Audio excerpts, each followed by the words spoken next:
हरे चने का दाल रानी, हरे चने का दाल भूरी, तड़का लगा है चना के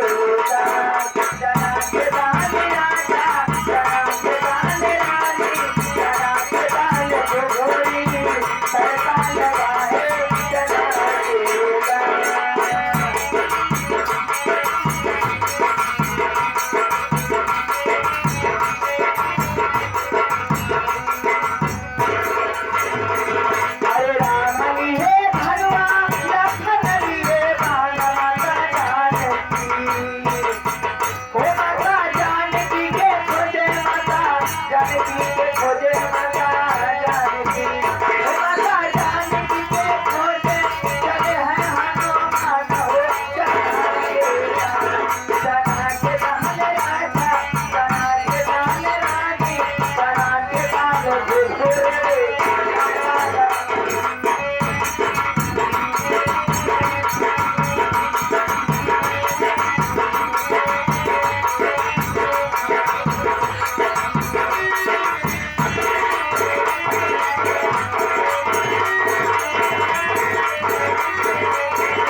चना के दाल